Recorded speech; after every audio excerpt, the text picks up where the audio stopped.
बरेली में बीते दिनों एक अस्पताल में 2.5 साल के बच्चे का खतना करने का मामला सामने आया था। बताया गया था कि बच्चे की जीभ के तुतने का ऑपरेशन होना था, लेकिन डॉक्टरों द्वारा उसका खतना कर दिया गया। इसी मामले को लेकर हमारे साथ कॉल पर जुड़ चुकी हैं अंतर्राष्ट्रीय हिंदू सेना की राष्ट्रीय उपाध्यक्ष, आध्यात्मिक काउंसलर डॉक्टर प्रियंका उपाध्याय शुक्ला। आइए जानते हैं वो इस मामले पर क्या कहती हैं। सिटी न्यूज बरेली में आपका बहुत बहुत स्वागत है। मैं सलोनी कश्यप आपसे कॉल पे कनेक्ट हुई हूँ एक अहम मुद्दे को लेकर। जैसा कि आप जी मैम, जैसा कि आपको पता है कि बरेली में बहुत ही ज्यादा एक हाईलाइट जो है ड्रामा इस समय देखने को मिल रहा है। बाकी जो हमारी धार्मिक संस्कृति है उसको भी ठेस पहुंचाता है। कहीं ना कहीं डॉक्टर को एक भगवान का दर्जा दिया जाता है, उस पर हम भरोसा करते हैं। डॉक्टर की ना कोई जात होती है ना कोई धर्म। लेकिन बरेली में इसी को लेकर एक मामला सामने आया है जिसमें एक 2 साल के बच्चे का खतना किया गया है, यानी कि धर्म परिवर्तन किया गया है। तो मैडम, इस विषय में आप क्या कहना चाहेंगे? जी सलोनी जी, नमस्कार। और ये बहुत ही गंभीर विषय है, ये घिनौना और बहुत ही वाहियात जितना हो सकता था मानवता का एक गंदा चित्रण सामने आया है। और मैं जब से मुझे ये बात पता चली और जब मुझे बहुत दुख हुआ कि भाई ये किस तरीके से अभी तक तो लव जिहाद को लेकर के बड़े बड़े बच्चे जो है 26, 27, 28, 16 साल, 15 साल की लड़कियां या लड़के वो करे जा रहे थे, बच्चों पर आ गए।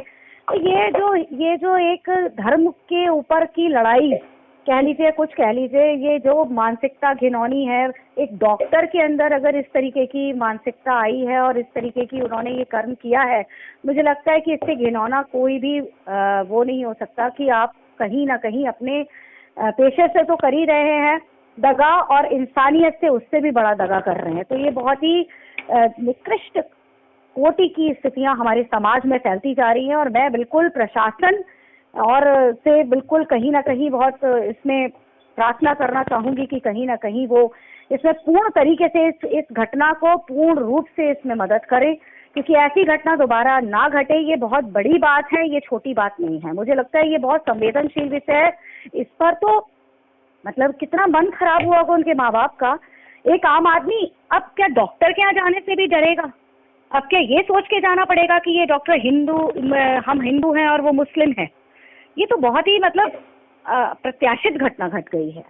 जी तो ये मैं सोचती हूँ कि ये तो बहुत ही दुर्भाग्यपूर्ण स्थिति होती जा रही है भारत की। जी, जैसे कि आप जानते हैं कि एक सवाल आपने किया था कि लव जिहाद, जिसमें 15 साल की बेटियां, 16 साल की बेटियां, 8-10 साल की बेटियां लोगों की चपेट में आ जाती हैं। कहीं ना कहीं उनके साथ दुष्कर्म का प्रयोग किया जाता है। कई बेटियां हमारी ऐसी भी हैं जिनका टुकड़े कर दिए गए हैं, जिन्हें जान से मार दिया गया है।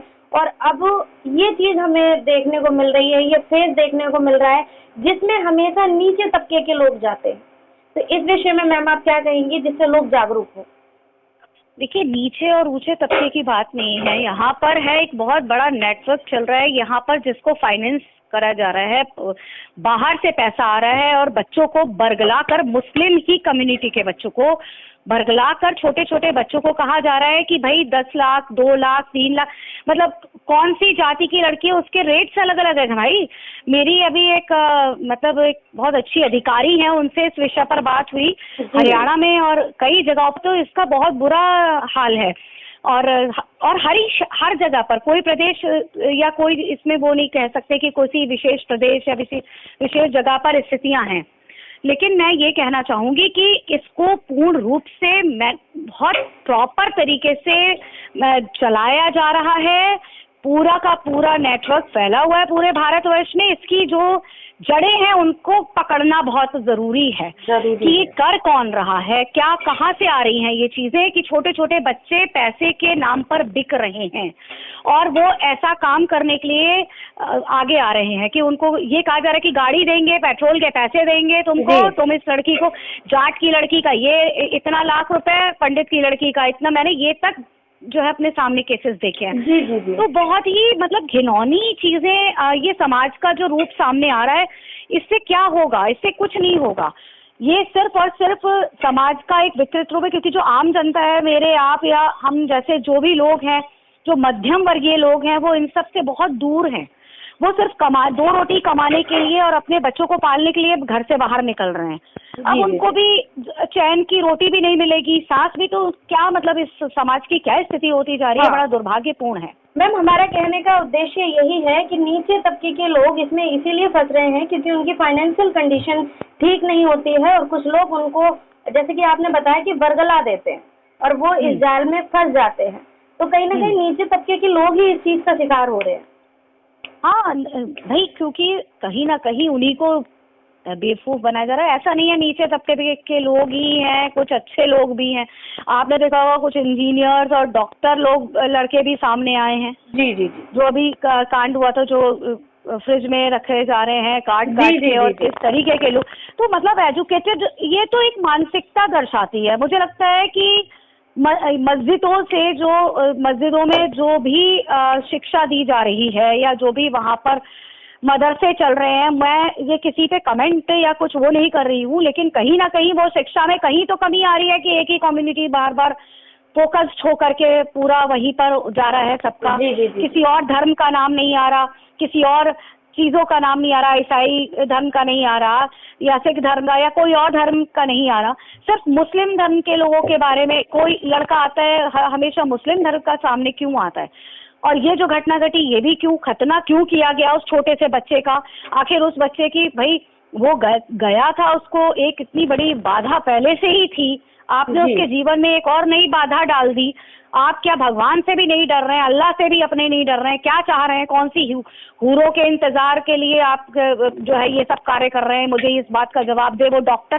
मेरा तो बहुत मन है उससे मैं मिल करके ये पूछना चाहती हूँ कि भाई तू ये बता, क्या तुम्हारा क्या, कौन सी 72 हूरें मिलेंगी तुमको जिसकी वजह से तुमने ये सब काम कर रहे हो तुम? जी जी।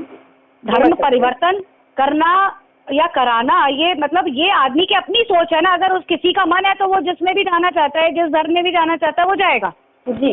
लेकिन अगर किसी का मन नहीं और आप जानबूझ के कुछ करते हैं, ये तो बहुत बड़ा और घिनौना अपराध है भाई। जी जी। ये तो आप जबरदस्ती पकड़ के कर रहे हो, ये तो बहुत गलत बात है। इसको तो मुझे लगता है कि इतना विरोध होना चाहिए सलोनी, की मुझे लगता है कि दोबारा ये घटना ना आए सामने इस तरीके की। मैं ये प्रशासन से मांग करती हूँ, इतना उसका लाइसेंस जब्त कर लिया जाए और किसी भी तरीके से उसको जो है बहुत बुरी तरीके से उसका विरोध किया जाए। बहुत बहुत धन्यवाद करने के लिए। बस जी। क्या कहें, अब इससे ज्यादा वाक्य भी समझ में नहीं आ रहे। दुख भी होता है, बोलते समय बहुत अंतर्मन दुखी होता है कि इतनी बड़ी बड़ी डिग्रियां लेकर के लोग ऐसा कर रहे हैं। बहुत बहुत आभार, आपने कनेक्ट किया मुझे सलोनी, उसके लिए। जी जी, बहुत बहुत धन्यवाद मैम अपना कीमती समय देने के लिए। जी जी बिल्कुल, नमस्कार। नमस्कार।